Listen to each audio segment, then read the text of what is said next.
last game, I think there's, a lot to learn from the last game. I think the number one thing is, when we did things correctly, when we executed fundamentally, when we played with good discipline, we had really good success. And that was a little bit too inconsistent in terms of us being able to stack positive performance, play in and play out, in the game. Made a couple of mistakes on defense and gave a couple big plays up that led to their scores. And offensively, we made a lot of good plays, but we also had, too many plays that, were not executed exactly like we wanted. And the result was not always positive. I thought we made some plays in the kicking game, which, blocking a punt, scoring a touchdown, had some positive returns, and especially in punt returns. So there's a lot of good things, in the game. But I think consistency and performance is really what we need to work on in terms of maintaining intensity, staying focused, playing with more discipline, eliminating penalties and poor, full speed decisions that, are resulting, in penalties. So, you have the players of the week. Obviously this is the SEC opener for us against a very good, top 10 Florida team who we have a tremendous amount of respect for. Obviously looking forward to that challenge, playing on the road, in a difficult place to play. But from an injury standpoint, Will Anderson has been very encouraging. I'd probably take a day off today, is kind of day to day, but we feel a little more encouraged than maybe after the game. So we'll just see how, he progresses through the course of the week. Dan Mullen has done an outstanding job wherever he's been the coach. He did a great job at Mississippi State. Obviously, they won the SEC East last year. Excellent coach, does a great job of utilizing the personnel that he has some really talented guys on offense, really good running backs. Both quarterbacks using a 2-quarterback system are very capable passers as well as making plays with their feet, whether it's quarterback runs, play action passes, whatever.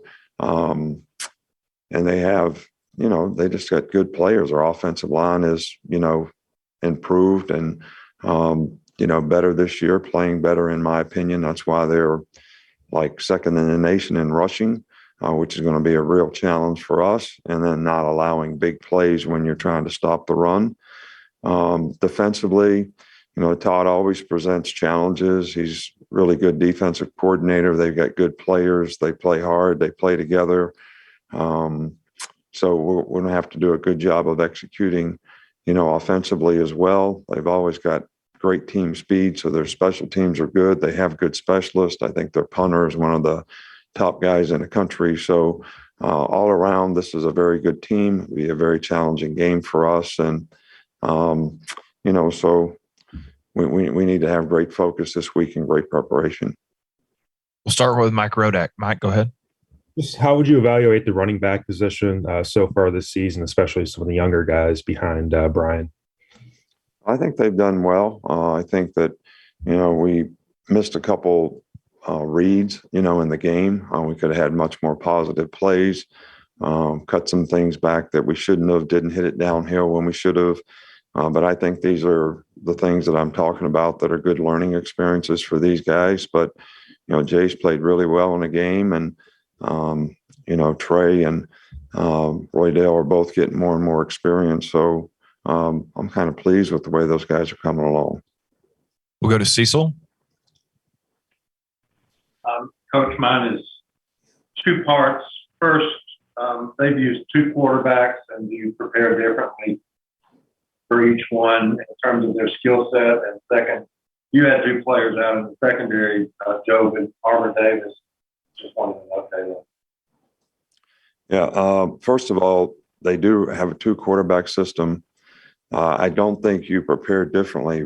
Both guys have ability to make plays passing, and they run the same sort of quarterback runs with both guys, and both guys are very talented in both areas. So when the quarterback can run and they run quarterback runs, it's almost like playing against Wildcats. So they've got an extra blocker, but they also have the ability to make big plays in the passing game, which they've made, and been pretty efficient in the passing game. So it's more challenging when you play against, guys, and both guys are very efficient, effective passers as well as runners. He also has Yeah, both guys are expected to practice today. We'll kind of see, where they are at practice and how they develop through the course of the week. Aaron Suttles, go ahead. Throughout fall camp, there was a competition there on the offensive line at center. How do you sort of evaluate how Darian has played, and how's Chris done at right tackle? I think both guys have done fairly well. And we just got to focus on improvement and development of more depth, in the offensive line, which we tried to get a few guys in the game last game to try to get them some experience.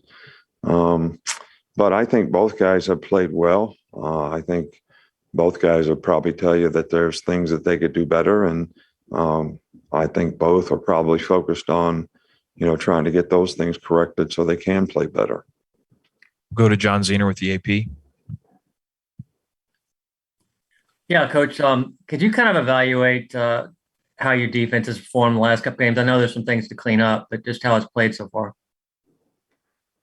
Well, I think at times, if you look at how we played in the first half, I guess we're giving up 3 points in 2 games in the first half and, giving up, 14 and 10 in the second half. So I think we have to sustain consistency and performance. We gave up the 61-yard touchdown in the last game, which was kind of a coverage error on a couple guys' part, and we had a total bust when the twos were in there that gave them another touchdown. But I think at times we've played really, really well. I just think it's the same song, consistency and performance. Can you play for 60 minutes in a game? Can you sustain your performance for 60 minutes in a game? And so that's kind of what we're focused on and what we're trying to get our players to do. Go to Charlie Potter. Hey, Coach, you talked about playing in a hostile environment. When you have a quarterback that's making his first road start, just what advice do you give him to help him play better? Well, I think we got a little taste of that playing in Atlanta, even though it wasn't the crowd noise probably there that we'll have this week. Just got to play with poise. And that's one thing that Bryce has done in both games is he's been able to keep his poise. He's able to stay focused on doing things that we need to do. But I think it's the entire offense that has to be able to keep their poise in these situations, whether it's silent snap count or whatever we have to do to be able to operate. I think we have to do it as a unit. And I think it starts with the quarterback, but he has shown really good poise so far this year. We'll go to Michael Casagrande. Yeah, in general, you've talked in the past about the progress between week 1 and week 2. After you watched the film of Bryce, what did you see in terms of the progress, the little things that he did? Well, I think Bryce has played well in both games. I don't, like I keep saying this, how did the players around him play?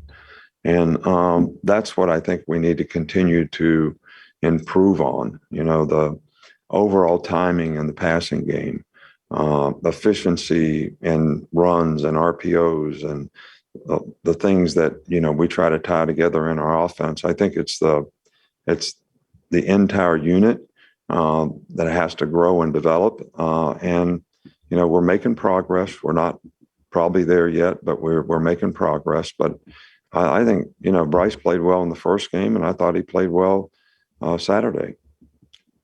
Go to Nick Kelly in Tuscaloosa. You mentioned facing Dan Mullen offenses several times over the years. How have you seen the way that he runs an offense change, if at all, over that span?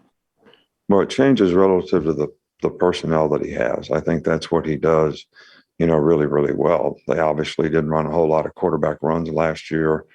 With the quarterback that they had, he was a really good passer. They had really good skill guys, and they were a great passing team. This year, they're still a really good passing team, but they have the added element of quarterback runs, which when he was at Mississippi State, was sort of the same kind of, what players do I have? What can they do? And I'm going to make sure these guys are doing the things that they do well. And I think that's what makes him a great offensive coach is he does a great job of utilizing the personnel that he has, getting the ball to playmakers. And if the quarterback has running ability, they'll use them in the running game as well. We'll go to Matt Marshall with the Orlando Sentinel. Nick, this is the first time you guys get a chance to go to Gainesville in a while. Is this some opportunity for you guys to play a team that you don't normally see all the time in the regular season? And would you like to see more of these kind of matchups as well? Well, we did play them in the SEC championship game last year, and obviously, they had an outstanding team. So, look, I don't want to get into the whole scheduling thing, but we played 10 SEC games last year. I thought it was great for fans. I thought it was great for the matchups. I've always been one that advocated playing more SEC games in the regular season so that every player and every program would have the opportunity to play every team in the SEC. So, to answer your question, yeah. Okay, we'll go to Tony Tsoukalas. What allows Bryce to perform so well when he's under pressure, when he's pressured by the defense? Just what have you seen allows him to do so well in that situation? Well, I first of all, I think that he's got a really good feel in the pocket, moving in the pocket, and sort of moving away from the rush, stepping up when he needs to step up. He's very quick feet. Got a quick release. He gets his feet back underneath him so that he's throwing the ball on balance and accurately. And then, he's a very bright guy, so he really understands how the other team is trying to pressure and tries to protect himself with the plan that we, try to put together as coaches so we can protect them. And but you got to be able to implement it in the game based on, what you're seeing. And, he's done a really good job of that to this point. Okay, and Coach, we got time for one more. We'll finish up with Steven.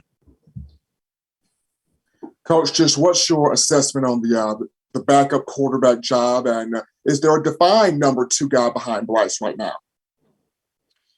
Well, I think that we're trying to get both guys experience because I think that both guys have ability to do certain things, and maybe if something happened to Bryce, would maybe use both guys' skill set, to help us at that position. So I know that doesn't necessarily answer your question, but right now Paul is the second guy, and Jalen is a developmental guy, but doing things that he does well is the best way I guess I could answer that. All right, Coach. Thanks for your time. Thank you.